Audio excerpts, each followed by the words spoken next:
This video is basically a collection of short video clips from most of the major water sources in the high country of the San Jacinto Mountains.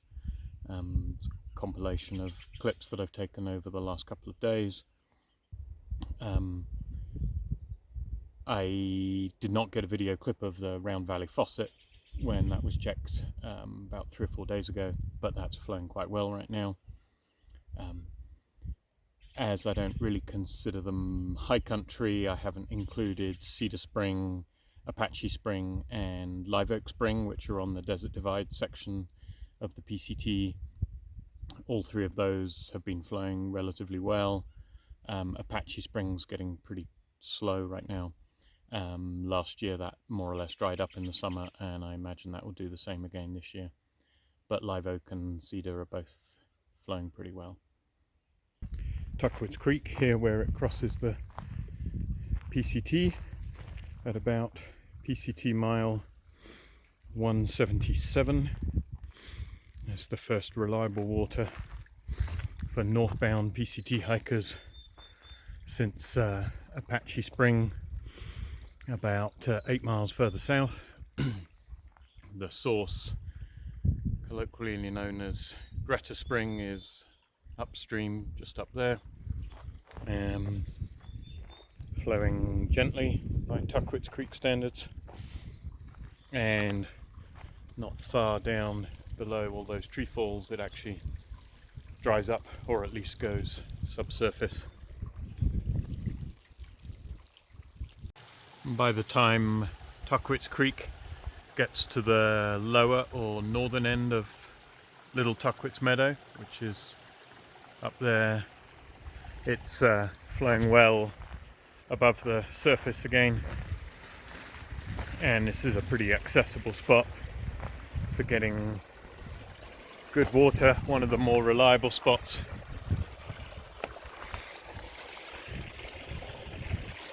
Anywhere around the complex of meadows. Never known this to dry up completely. Flows generally reasonable into the autumn. Tuckwoods Meadow, also known as Tuckwoods Valley, not to be confused with Little Tuckwoods Meadow where we just came from.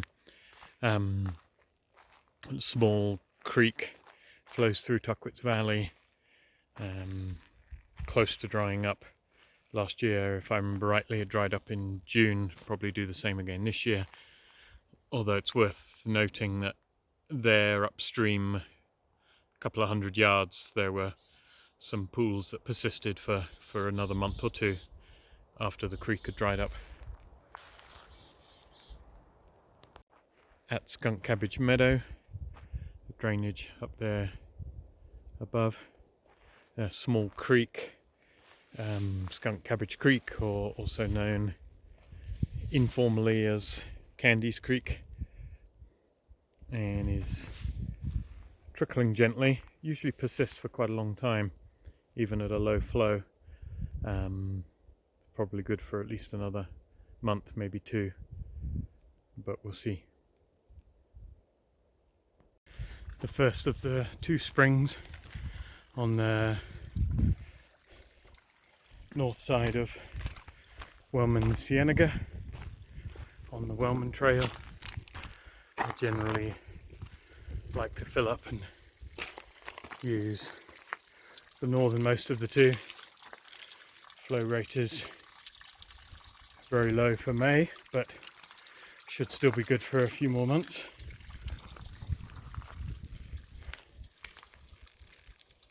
The little creek at Strawberry Cienega is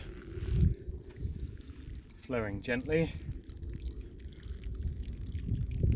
However, it dries up almost immediately below the trail, presumably goes subsurface. So in all likelihood, it's not going to last very long. Recent years, it's generally dried up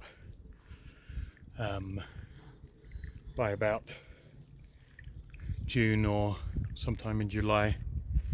The original little pool down between the rocks.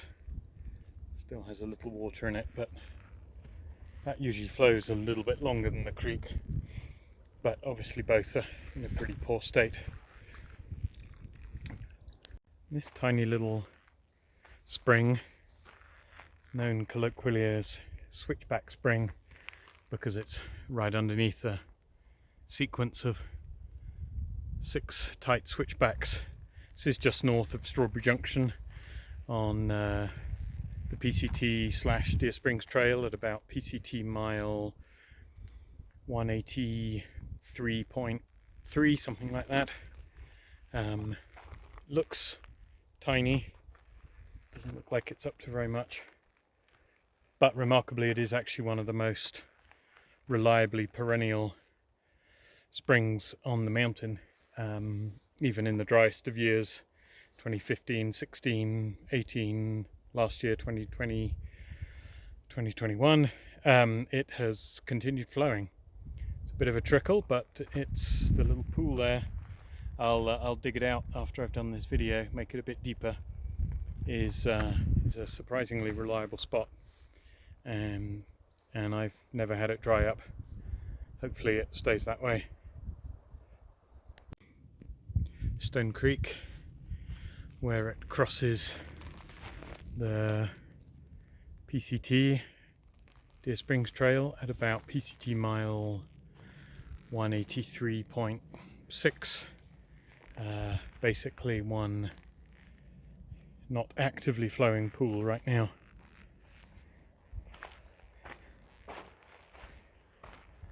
As you can see, it's dried up further downstream. Possible it's flowing subsurface, but doesn't particularly look like it.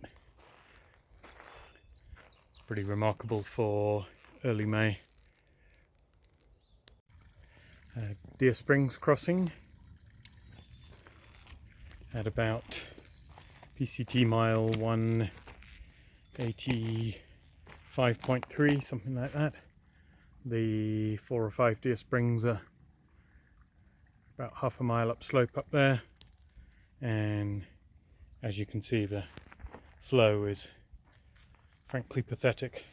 Recent history has told us this will dry up in the next month or two. Here at the North Fork of the San Jacinto River, flowing off down there to Seven Pines Trail, and half a mile or so upstream of here is what's colloquially known as Bed Spring, the source of the North Fork of the San Jacinto River. This is one of the few truly perennial sources on the mountain these days.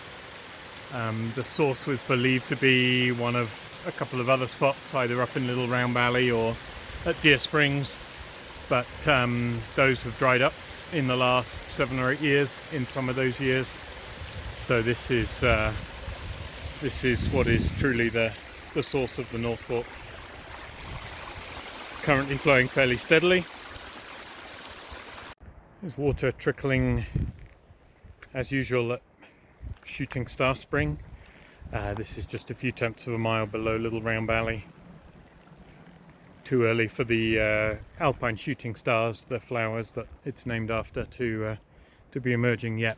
The actual spring is up in under those rocks up the slope there, but there's really nowhere that's particularly good here for filtering, and generally not really necessary as long as the North Fork of the San Jacinto River is flowing, which is just a few more tenths of a mile downslope. At the lower end of Little Round Valley there is a little trickle right now, enough, one decent pool from which to filter. As you can see, but this is not going to last very long. It almost starts to dry up as it leaves the valley. The creek in Little Round Valley is dry and has been dry basically all winter, and even the traditional spots where a little bit of water would emerge down in there and lower downstream are completely dry, even though there's still obviously some snow around. It's not going to flow this year. And here on Devil's Slide Trail at Middle Spring, which is about 1.4 miles up Devil's Slide Trail, as you can see, little more than a trickle. Looks more like it should in July maybe than in the first half of May.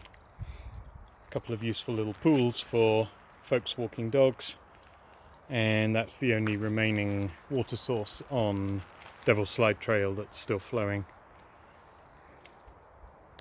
Finally, a couple of quick reminders. There is always more information available on the website, San Jacinto Trail Report, at sanjackjohn.com. The link will be down below. And also that both the website and this YouTube channel are dependent on small private donations. This channel isn't monetized, so every contribution from viewers and readers is greatly appreciated. And safe hiking, everyone.